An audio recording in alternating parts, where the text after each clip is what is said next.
L'entretien politique. Clotilde Dumais, vous recevez aujourd'hui Éric Bothorel, député Renaissance des Côtes-d'Armor. Bonjour Éric Bothorel. Bonjour. On va évoquer dans un instant ce rapport, notamment sur les frères musulmans, qui a fait l'objet d'un conseil de défense hier à l'Élysée.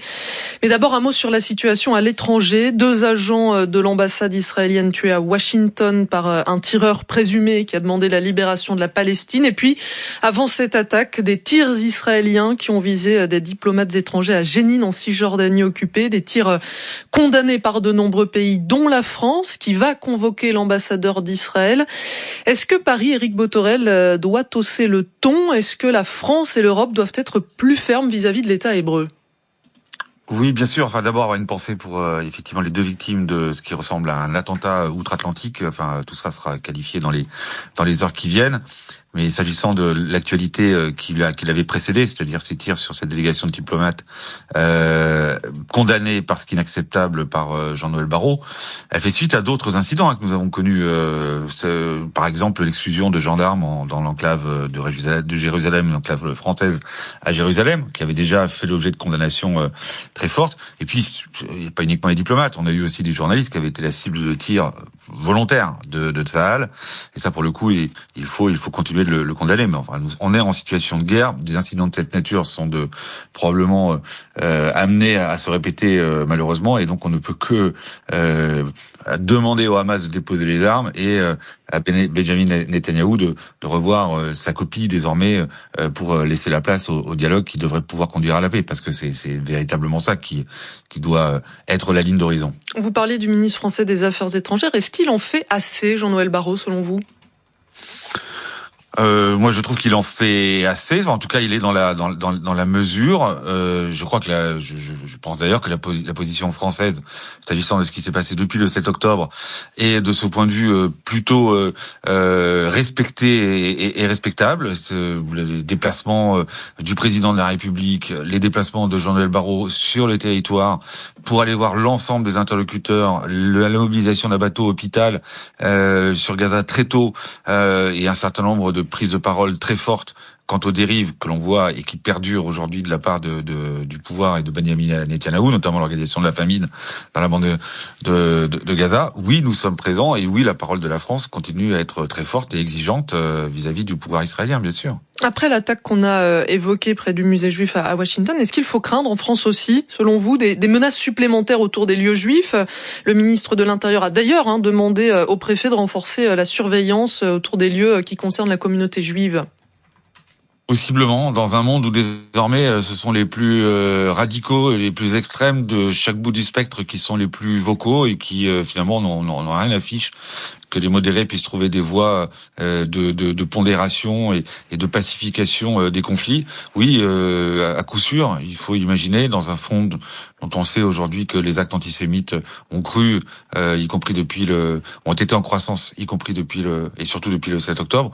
Oui, il faut redouter qu'il puisse y avoir des attentats ou des attaques de cette nature, comme dans l'autre sens, sous forme de copycat. Nous avons à redouter aussi le fait qu'il puisse y avoir des attaques de fidèles musulmans dans des mosquées ou en dehors des mosquées. Voilà, c'est le climat du moment. Éric Bothorel, la classe politique française s'agite depuis hier autour de ce rapport remis au ministre de l'Intérieur Bruno Retailleau concernant les frères musulmans et l'islamisme, rapport qui fait état d'une menace pour la cohésion nationale. Certains estiment qu'il est alarmiste, ce rapport, d'autres qu'il arrive déjà trop tard. En tout cas, il doit officiellement être publié d'ici la fin de la semaine. Mais est-ce que vous l'avez lu dans les grandes lignes, Éric Bothorel, et qu'est-ce que vous pensez des informations, en tout cas, dont on dispose pour le moment?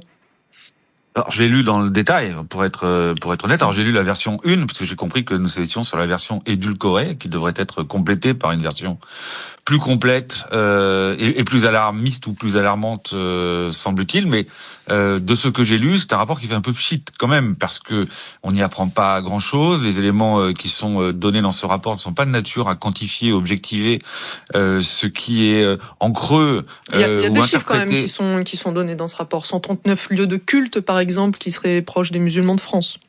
Oui, et puis on parle de 400, on parle d'un noyau sur le frérisme en France qui représente entre 400 et 1000 personnes. Voilà, c'est pas non plus le grand remplacement, vous voyez ce que je veux dire, en termes d'empreinte ou de choses systémiques. Nous ne redécouvrons pas la façon dont certaines obédiences de l'islam cherchent à porter un discours politique. Ce n'est pas tout à fait nouveau. D'ailleurs, c'est pas propre au frérisme. Les salafistes le font aussi très bien. C'est pas leur programme d'origine, mais enfin certains en bordure d'eux sont aussi, au moins aussi ambitieux entre guillemets que peuvent l'être les fréristes. Donc c'est pas un phénomène tout à fait nouveau. C'est pas nouveau, mais tout de même, le chef de votre parti, Gabriel Attal, a profité de la publication de ce rapport, tout de même pour annoncer dans les colonnes du journal Le Parisien, notamment sa volonté d'interdire le voile aux mineurs de moins de 15 ans dans l'espace public. Qu'est-ce que vous pensez de cette mesure? Est-ce que c'est pas justement un petit peu céder à la panique, participer à un débat qui a tendance à se droitiser? Je crois que d'ailleurs la partie voile sur ce rapport, elle est à la page 50 ou en tout cas elle est au milieu du rapport. Elle doit faire 4-5 lignes et elle dit simplement que le frérisme d'ailleurs n'exige pas forcément que les filles se voilent, parce que ce passage-là est plutôt consacré aux salafistes par ailleurs. Donc la coïncidence ou la corrélation, c'est nous qui l'avons. Donc c'est une mauvaise idée, c'est une mauvaise proposition de la part de Gabriel. De toute façon, je l'ai dit ce matin sur nos boucles, je n'ai pas l'habitude de tenir 1000 discours différents entre ce qui sont publics ou dans nos sphères privées. Je pense que cette mesure est anticonstitutionnelle et je pense qu'elle n'est pas utile dans le moment. Voilà, je fais partie de ceux qui pensent que ça va probablement ajouter à certains l'idée qu'ils sont stigmatisés. Je vois pas comment elle pourrait être appliquée. Je pense, et je partage en cela avec d'autres de mes collègues députés de l'ex-majorité, que cette mesure serait de toute façon anticonstitutionnelle. Le président de la République a en tout cas demandé au gouvernement de formuler de nouvelles propositions pour début juin, compte tenu, selon l'Élysée, de la gravité des faits. Qu'est-ce que ça pourrait être alors, ces propositions ? Permettez-moi d'attendre le même rapport, enfin en tout cas sa disponibilité, que celui qui a été lu par le président de la République, puisque manifestement on n'a pas lu le même. Donc qu'est-ce que ça pourrait être ? J'entends ici des propositions qui sont de nature, par exemple, à faire en sorte que des prêches en ligne qui porteraient des choses qui sont orthogonales ou en tout cas contraires aux valeurs de la République puissent être délictualisées ou pénalisées. Il y a un certain nombre de choses possiblement qu'il faudra peut-être renforcer des précédentes lois que nous avons déjà produites pour lutter contre les séparatismes de une loi séparatisme 2, comme dit Gabriel Attal. Oui, mais la une déjà est accusée de ne pas forcément être très efficace par certains. Oui.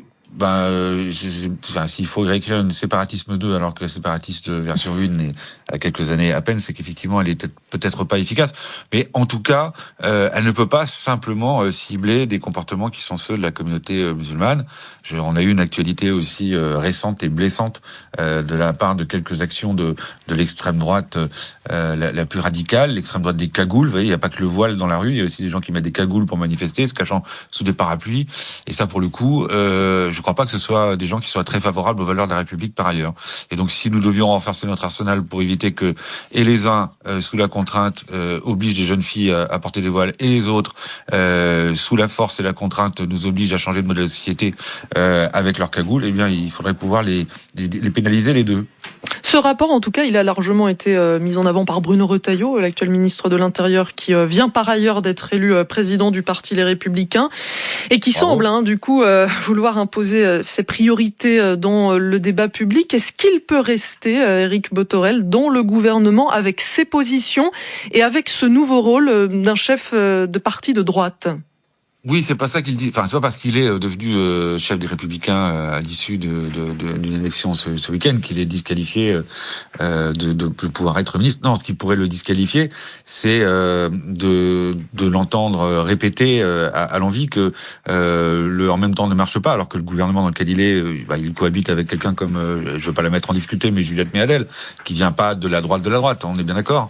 Et donc ce gouvernement de coalition, qui n'est pas un gouvernement de cohabitation vis-à-vis vis-à-vis du président de la République. Si on en dénonce tous les ressorts et toute la manière dont il fonctionne, on a aussi la porte-parole du gouvernement, carrément, Sophie Primas, qui a dit cette semaine que le macronisme prendrait fin dans les mois qui viennent. On a la sensation quand même que la balance est en train de s'inverser entre le camp présidentiel et une partie de la droite. Oui, il y a un petit festival. Est-ce que François Bayrou les laisse trop faire ? Est-ce qu'il faudrait qu'il soit plus ferme avec les membres du gouvernement ? Je l'ai vu, puisque vous savez qu'il avait réuni les gens d'Ensemble pour la République à Matignon cette semaine. Je lui ai posé la question. Et nous lui avons posé la question et la réponse a été très claire. Je pense qu'il a fait un recadrage comme un Premier ministre doit les faire et comme il sait les faire. Voilà. Un dernier mot, l'ancien Premier ministre Édouard Philippe lui pourrait représenter peut-être les macronistes, qui sait, à la présidentielle en 2027. On se questionne beaucoup sur une éventuelle alliance avec Bruno Retailleau. Est-ce que vous accepteriez ce rapprochement en quelques mots ? Chacun fera bien ce qu'il veut. Moi, je n'ai encore pas déterminé ce que je ferai en 2027. Et j'observe que Édouard Philippe mène plutôt une belle campagne. Et puisque vous nous dites qu'on est sur le point de conclure, j'aimerais profiter d'être sur les ondes d'RFI pour parler de Cécile Collère et Jacques Paris, parce que je sais que vous en parlez régulièrement. Et comme c'est un combat aussi que je mène, je voulais pas louper l'opportunité de passer sur vos ondes et de dire qu'on lâchera pas pour obtenir leur libération. Voilà. Évidemment. Ça me paraît aussi plus important que bien. Vous avez raison, on suit effectivement leur situation. Merci beaucoup, Éric Bothorel, d'avoir été avec nous sur RFI.